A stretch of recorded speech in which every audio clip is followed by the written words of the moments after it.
श्री गणेशाय नमः।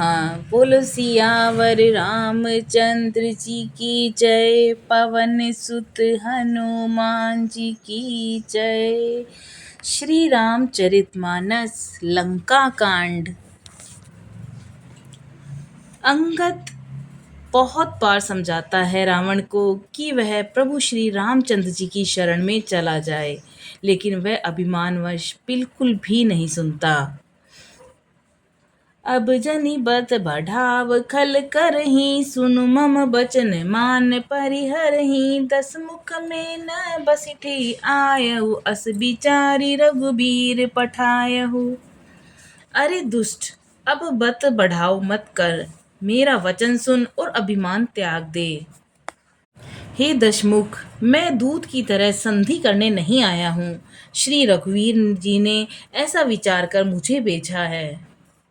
बार बार अस कई कृपाला, नहीं गजारि जसु बंदि सुखाला। मन महु समुचि बचन प्रभु के रे, सहिउ कठोर बचन सठ तेरे। कृपालु श्री रामचंद्र जी बार बार ऐसा कहते हैं कि सियार के मारने से सिंह को यश नहीं मिलता।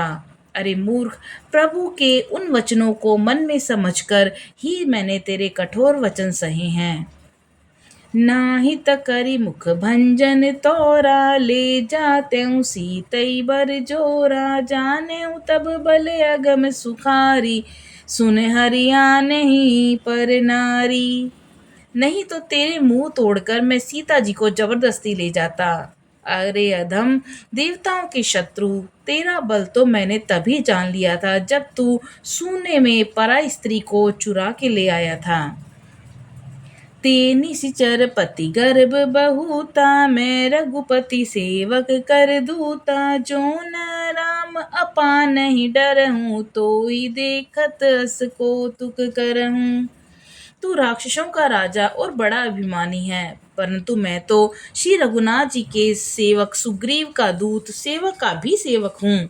यदि मैं श्री राम जी के अपमान से न डरूं, तो तेरे देखते देखते ऐसा तमाशा करूं कि तुझे जमीन में पटक कर तेरी सेना का संहार कर और तेरे गांव को चौपट कर, अरे मूर्ख, तेरी युवती स्त्रियों सहित जानकी जी को ले जाऊं।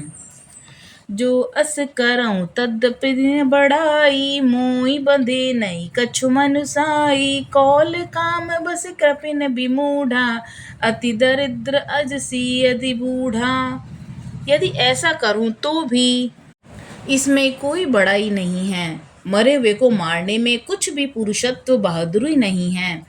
वाम मार्गी, कामी, कंजूस, अत्यंत मूढ़, अति दरिद्र, बदनाम और बहुत बूढ़ा, नित्य का रोगी, निरंतर क्रोधयुक्त रहने वाला, भगवान विष्णु से विमुख, वेद और संतों का विरोधी, अपना ही शरीर पोषण करने वाला, पराई निंदा करने वाला और महान पापी, ये 14 प्राणी जीते ही मुर्दे के समान होते हैं। अस बिचारी खल बंधऊ न तोही, अब जनि रीस उपजावसी मोही। सुनि सकोप कहनी सिचर नाथा, अदर दसन दसी बीजत हाथा। अरे दुष्ट, ऐसा विचार कर मैं तुझे नहीं मारता। अब तू मुझ में क्रोध न पैदा कर, मुझे गुस्सा मत दिला। अंगद के वचन सुनकर राक्षस राज रावण दांतों से होठ काटकर क्रोधित होकर हाथ मलता हुआ बोला। रे कपि अगम मरन अब चहसी, छोटे बदन बात बड़ी कहसी। कटु जल पसी जड़ कपि बल जाके, बल प्रताप बुद्धि तेज न ताके। अरे नीच बंदर, अब तू मरना ही चाहता है, इसी से छोटे मुंह बड़ी बात कहता है। अरे मूर्ख बंदर, तू जिसके बल पर कड़वे वचन बक रहा है, उसमें बल, प्रताप, बुद्धि अथवा तेज कुछ भी नहीं है। दोहा। अगुन अमान जानिते ही, दीन पिता बनबास। सो दुख अरु जुबती बिरह, पुनि निसिदन मम त्रास। उस गुणहीन और मानहीन समझकर ही तो पिता ने बनवास दे दिया उसे। एक तो वह उसका दुख, उस पर युवती स्त्री का विरह, और फिर दिन रात मेरा डर बना रहता है। जिनके बल कर गर्भ तो ही, ऐसे मनुज अनेक। खाही निशाचर दिवस निसी, मूड समझ तज टेक। जिनके बल का तुझे गर्व है, ऐसे अनेकों मनुष्यों को तो राक्षस दिन रात खाया करते हैं। अरे मूर्ख, जिद छोड़कर विचार कर। जब ते की न राम के निंदा, क्रोधवंत अति भयउ कपिंदा, हरिहर निंदा सुनई जो काना, होई पाप गो घात समाना। जब उसने श्री राम जी की निंदा सुनी, तब तो कपिश्रेष्ठ अंगद अत्यंत क्रोधित हुए, क्योंकि शास्त्र ऐसा कहते हैं, जो अपने कानों से भगवान विष्णु और शिव की निंदा सुनता है, उसे गोवध का समान पाप लगता है। कटकटान कपि कुंजर भारी, दूह भुज दंड तम की मैया मारी, डोलत धरनी सभासद खसे, चले भाजी भय मारुत ग्रसे। वानर श्रेष्ठ अंगद बहुत जोर से कटकटाते हैं, और उन्होंने जोर से अपने दोनों भुजदंडों को पृथ्वी पर दे मारा। पृथ्वी हिलने लग गई, जिससे बैठे हुए सभासद गिर पड़े और पवन भूत से ग्रसित होकर भाग चले। गिरत संभारी उठा 10 कंदर, भूतल परे मुकुट अति सुंदर, कछु हिले निज सिरहि संवारे, कछु अंगद प्रभु पास पवारे। रावण भी गिरते गिरते संभल कर उठा, उसके अत्यंत सुंदर मुकुट पृथ्वी पर गिर पड़े। कुछ तो उसने उठाकर अपने सिरों पर सुधार कर रख लिया, और कुछ अंगद ने उठाकर प्रभु श्री रामचंद्र जी के पास फेंक दिए। आवत मुकुट देखी कपि भाजे, दीनहि लोक परन विधि लागे, की रावण करि कोप चलाए, कुलिस चारि आवत अति दाए। मुकुटों को आते देखकर वानर भागने लगे और सोचने लगे कि विधाता, क्या दिन में ही उल्कापात होने लगा, तारे टूटकर गिरने लगे, अथवा क्या रावण ने क्रोध करके 4 वज्र चलाए हैं, जो बड़े धाय के साथ वेग से आ रहे हैं। कह प्रभु हंसी जनि हृदय डेराऊ, लूक न अस निकेतु नहीं राऊ, एक रिट 10 कंदर के रे, आवत बाली तनय के प्रेरे। प्रभु ने उनसे हंसकर कहा कि मन में डरो नहीं, ये न तो उल्का है, न वज्र है, और न केतु है या राहु ही है। अरे भाई, ये तो रावण के मुकुट हैं, जो बाली पुत्र अंगद के फेंके हुए आ रहे हैं। दोहा।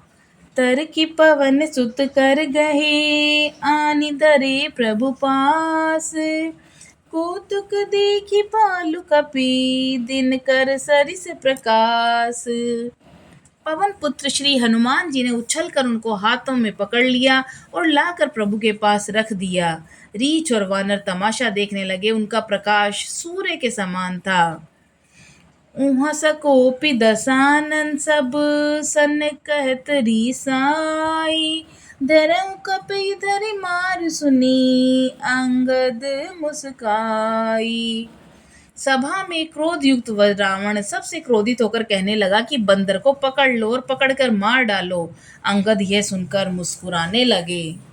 एहि विधि बेग सुबट सब धावो, खालु भालु कपि जैत पावो, मरकटहीन करऊ मई जाई, जियति धरऊ तापस दो भाई।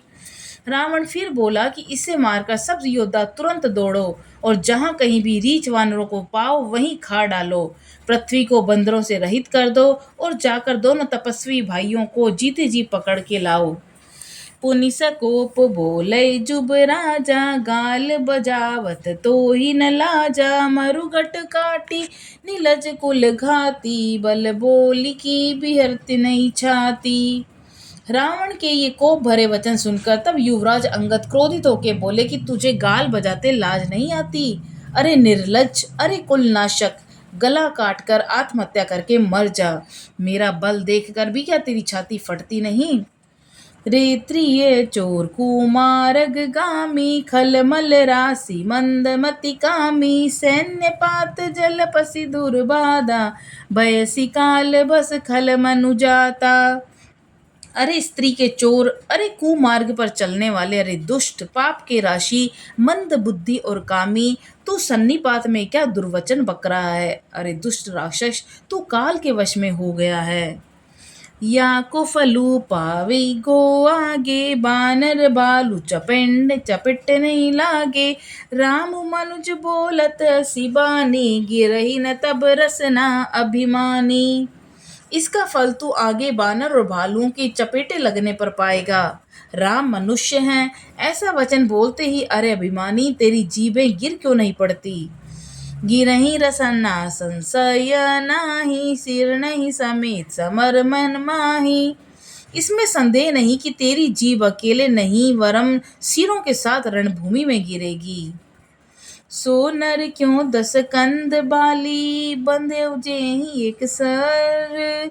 पीस हूँ लोचन अंध दिक, तब जन्म जाति जड़। रे दशकंद, जिसने एक ही बाण से बाली को मार डाला, वह मनुष्य कैसे हैं। अरे कुजाती, अरे जड़, 20 आंखें होने पर भी तू अंधा है, तेरे जन्म को धिक्कार है। श्री रामचंद्र जी के बाण सुमु तेरे रक्त की प्यास से प्यासे हैं और वे प्यासे ही रह जाएंगे। इस डर से अरे कड़वी बकवास करने वाले नीच राक्षस, मैं तुझे छोड़ता हूँ। मैं तब दसन तोरि बेलायक, आयस मोहिन दीन रघुनायक। असिरिस होती दसौ मुख तोरो, लंका गई समुद्र महबोरे। मैं तेरे दांत तोड़ने में समर्थ हूँ, पर क्या करूँ। श्री रघुनाथ जी ने मुझे आज्ञा नहीं दी। ऐसा क्रोध आता है कि तेरे 10 मुंह तोड़ डालूं और लंका को पकड़कर समुद्र में डुबो दूं। गुलरी फल समान तब लंका, बसहु मदय तुम जंतु असंका। मैं बानर फल खात न बारा, आए सुदीन न राम उदारा। तेरी लंका गुलर के फल के समान है, तुम सब कीड़े उसके भीतर अज्ञानवश निडर होकर बस रहे हो। मैं बंदर हूँ, मुझे इस फल को खाते क्या देर थी। उस पर कृपालु श्री रामचंद्र जी आज्ञा नहीं देते। जुगति सुनत रावण मुस्काई, मूड सी कई कह बहुत झूठाई। बाली न कबहु गालस मारा, मिली तपसन ते भय सी लबारा। अंगद की युक्ति सुनकर रावण मुस्कुराया और बोला, अरे मूर्ख, तू झूठ बोलता है, तूने कहाँ सीखा। बाली ने तो कभी ऐसा गाल नहीं मारा। जान पड़ता है तू तपस्वियों से मिलकर लबार हो गया है। साचहु मैं लबार बुझबाही, जो न उपारी तब जी हाँ। समुझी राम प्रताप कपि कोपा, सभा माजपन करी पद रोपा। अंगद ने कहा कि अरे 20 भुजा वाले, यदि तेरी 10 जीभें मैंने नहीं उखाड़ ली तो सचमुच मैं लवार ही हूँ। श्री रामचंद्र जी के प्रताप को समझकर स्मरण करके अंगद क्रोधित उठे और उन्होंने रावण की सभा में प्रण करके पैर रोप दिए। जो मम चरण सख सठ तारी, फिर नहीं राम सीता मैं हारी। सुनो सुबट सब कह दस सीसा, पद गई धरनी पछारहूँ कीसा। और कहा कि अरे मूर्ख, यदि तू मेरा चरण हटा सके तो श्री रामचंद्र जी लौट जाएंगे। मैं सीता जी को हार गया। रावण ने कहा, हे सब वीरों सुनो, पैर पकड़कर बंदर को पृथ्वी पर पछाड़ दो। इंद्रजीत आदिक बलवाना, हर्षि उठे जय तै भट नाना। झपटई करी बल विपुल उपाई, पद न टरई बैठे सिरुनाई। इंद्रजीत, मेघनाथ आदि अनेकों बलवान योद्धा जहां तहां से हर्षित होकर उठे और वे पूरे बल के साथ बहुत से उपाय करके झपटते हैं, पर पैर उसका टलता नहीं। तब सिर नीचा करके फिर अपने अपने स्थान पर जा बैठ जाते हैं। पुनि उठी झपटई सुर आराती, टरई न कीस चरण एहि बाती। पुरुष कुजोगी जी में उर्गारी, मोह बिटप नहीं सकई उपारी। काकभुशुंडी जी कहते हैं कि वे देवताओं के शत्रु राक्षस फिर उठकर झपटते हैं, परंतु हे सर्पों के शत्रु गरुड़ जी, अंगद का चरण उनसे वैसे ही नहीं टलता जैसे कुयोगी पुरुष मोह रूपी वृक्ष को नहीं उखाड़ सकते। कोटिन मेघनाथ सम, सुबड उठे उहसाई। झपटई टरे न कपि चरण, पुनि बैठई सिर नाई। करोड़ों वीर योद्धा जो बल में मेघनाद के समान थे हर्षित होकर उठे। वे बार बार झपटते हैं पर वानर का चरण नहीं उठता। तब लज्जा के मारे सिर नवाकर बैठ जाते हैं। और जैसे करोड़ों विघ्न आने पर भी संतों का मन नीति को नहीं छोड़ता, वैसे ही अंगद का चरण पृथ्वी को नहीं छोड़ता। यह देखकर रावण का घमंड चूर चूर हो जाता है। सियावर रामचंद्र जी की जय, पवन सुत हनुमान जी की जय। जय सिया राम, जय हनुमान जी।